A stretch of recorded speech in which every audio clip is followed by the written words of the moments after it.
Hello, I'm James Litley, the Deputy Administrator with the Okanagan Basin Water Board. Today I'm going to talk about invasive zebra and quagga mussels and the threats they pose to the Okanagan and to BC in general.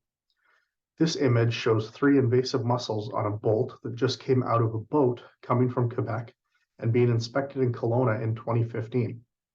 The boat had already been inspected and decontaminated in Alberta, and yet the BC inspectors found these mussels within about 5 minutes of starting their inspection. They don't really look like mussels, more like grains of sand, but they are invasive mussels. Since starting inspections in 2015, the province of BC has intercepted more than 160 boats with invasive mussels, including a couple in the past few weeks. So why does the Okanagan Basin Water Board take this issue on? Part of our mandate is to define water problems and priorities, the economic feasibility of solutions, responsibility, necessary legislation, and required action. Since 2012, OBWB has been calling for action from the provincial and federal governments to prevent an introduction of zebra and quagga mussels into BC. We hear a lot about invasive species, and sometimes it's easy to tune out the message, but invasive mussels are different because they fundamentally alter aquatic ecosystems, have devastating economic impacts, cause extreme operational problems for infrastructure, and change the way we can recreate on beaches and in the water. Let's start with what they do. These mussels are super filter feeders, consuming microscopic food and causing the food chain to collapse, effectively starving native fish populations. Just one of these tiny mussels can filter a liter of water per day, and they can reach densities of 700,000 per square meter.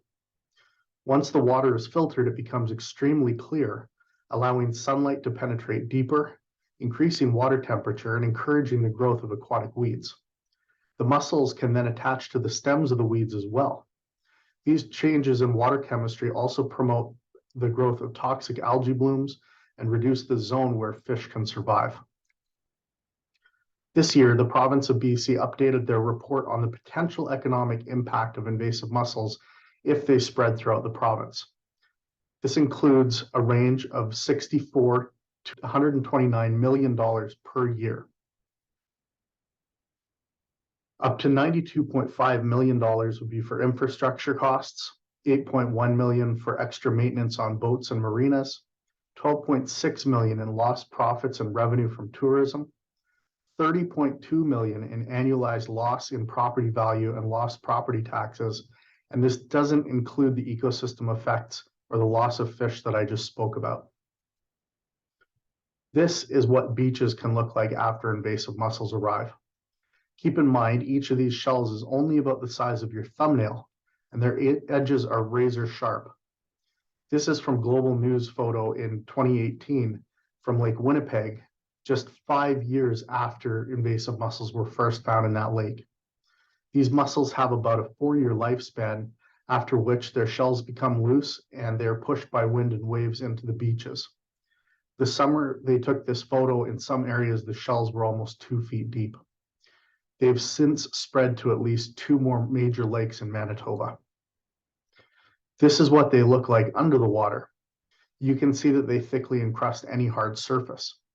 The mussels have up to 600 sticky threads made of proteins that they use to attach to things. Those proteins are corrosive, so even if you clean the mussels off, these byssal threads can keep damaging the inside of pipes, concrete walls, or whatever they're attached to. The mussels also start life as microscopic larvae, so they can get into almost any place that water can go, and then they settle and attach. This is a water pump pulled out of a reservoir for a public utility in Texas, which had to be removed to be cleaned of the mussels. Here's what a water intake pipe looks like with invasive mussels inside it. So when we talk about massive expense to cleaning and retrofitting infrastructure for community resilience, this is what we're talking about.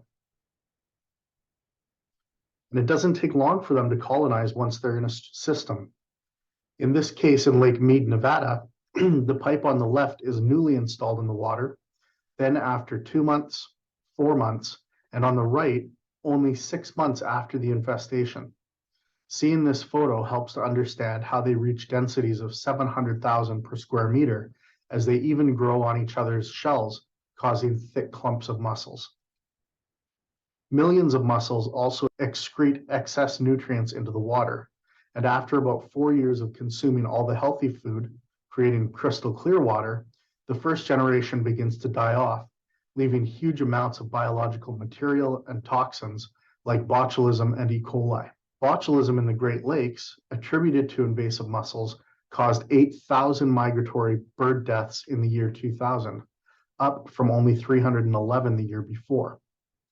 Large algae blooms in the Great Lakes have also been partly attributed to invasive mussels and exacerbated by climate change. Of course, we already have invasive milfoil in the Okanagan, and as I mentioned earlier, that plant will work together with invasive mussels to make the problems even worse. Basically, the mussels superfilter the water, light penetrates deeper, the plants can grow deeper and more densely, and then the mussels will actually grow on the stems of the milfoil, creating even more surface area for them to grow. This is a slide showing the inspection stations of BC for the year 2023, well, basically the summer season of 2023. I'm not going to talk much about the provincial inspection stations, except to say that they're not adequate for what we're currently facing. I'll come back to address specific calls to action, but first I need to make you aware that in mid-September 2023, quagga mussel larvae and at least one adult mussel were found in the Snake River in Idaho, a tributary to the Columbia and an 11-hour drive from Osoyoos Lake. To orient us, here you can see Twin Falls in the bottom right of the map and Osoyoos Lake at the top. The red line is the Snake River, about 1,000 kilometers from where the mussels were detected to where the snake enters the Columbia. If the mussels succeed in the snake, they will naturally flow all the way along the red line, entering Washington state, only 450 kilometers downstream from Osoyoos Lake, or about a 4.5-hour drive. The light blue line is the Columbia from the Kootenays, and it's intersected by the green line, which is the Okanagan River. This will also mean that Washington state will have to have internal boundaries to stop boaters from going from infested areas to non-infested areas. The reason I added the purple line is because that portion of the Columbia is downstream from the snake, so it will automatically become infested as mussels travel downstream if they can't be stopped. On September 18th, Idaho announced that they had found multiple positive water samples for mussel larvae. What does this mean? Well, these microscopic larvae can turn into adult mussels and attach to a surface within 3 to 5 weeks of being fertilized. Within 8 weeks of fertilization, the mussels reach sexual maturity, and a single female can produce up to 1 million offspring per reproductive season. In warm water, mussels can have up to 6 reproductive cycles per year. A few days after the initial announcement, divers also found a single adult mussel attached to the bottom of a rock in 16 feet of water. And it was suspected that there was a larger adult mussel population, but it was like looking for a needle in a haystack. Idaho's rapid response is using a chelated copper pesticide in the Snake River. That treatment is done now. Will be followed by a treatment with another pesticide in a few weeks, followed by a biological treatment in the spring. This chelated copper will kill the mussels, will also kill all of the native mussels in that section of the Snake River. It will kill other invertebrates, will kill fish, and in fact, there were media reports talking about dead fish washing up on the beaches, including sturgeon that were originally from a hatchery that had now been up to 6 feet long. It will kill all the plants in that section of the river, as well as algae and potentially amphibians as well.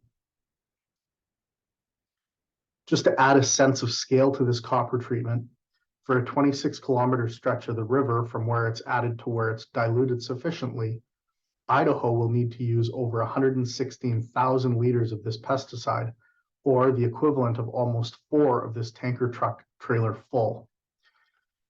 Can you imagine dumping 4 of these trailer trucks full of pesticide into any of our waters in BC? At this time, we don't know the details of the 2 follow-up treatments, which will be even more pesticide and biocontrol into the river. Yet this is considered a better option than letting the mussels take hold. This brings me to why I'm doing this presentation. While BC has a watercraft inspection program in place, there are serious gaps that need to be addressed more urgently than ever before. When bringing a boat into the province, people are only required to stop for an inspection if they pass an open inspection station on the route that they're traveling. There's also no requirement to remove the drain plug from your boat as you travel into and through BC. This means infested water in your boat can just be brought into the next lake. Inspections at the federal border are also not happening consistently at all border crossings or with all agents. And the inspection program budget and staffing in BC have gone down over the years, meaning less inspection stations and less hours for them to be open. BC has also relied so far on a perimeter defense where neighboring jurisdictions, including Idaho and Washington, would provide advance notice of high-risk boats destined for BC. Now, it's easy to understand why this is no longer feasible since Idaho and downstream Washington may now be considered high-risk areas themselves. BC has also been in the process of updating their early detection rapid response plan for a long time, but has not yet released an updated version. This is the same kind of plan that Idaho used to let them close down the infested river within 24 hours and start treatment within about a week. The current BC plan is outdated and calls for a response to be determined after a detection occurs.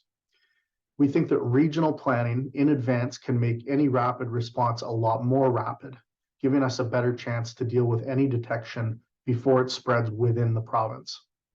Finally, based on all the information and lessons learned from Idaho and all the gaps to prevention in BC, the Okanagan Basin Water Board is calling for a temporary, immediate moratorium on out-of-province boats until the full status of the infestation of the Columbia Basin is assessed and until we are sure that the copper treatment that Idaho used was effective, and that will likely take several months.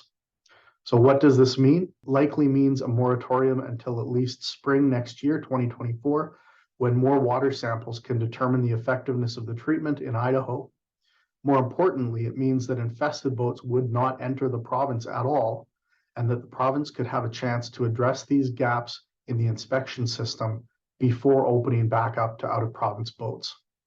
So for local government boards and councils and First Nations, we request that you send a letter of support for OBWB's calls to action on invasive mussel prevention to both levels of government, including the ministers listed here, and CC your local MLAs and MPs, as well as chambers of commerce. We really need to get the word out that this has happened so close to our borders in a shared river system, because BC, Alberta, and Saskatchewan are the last remaining provinces without invasive mussels. And as I've said, they're going to be devastating to our infrastructure, to our ecosystem, and to our way of life. Thank you for your attention, and thank you for your support.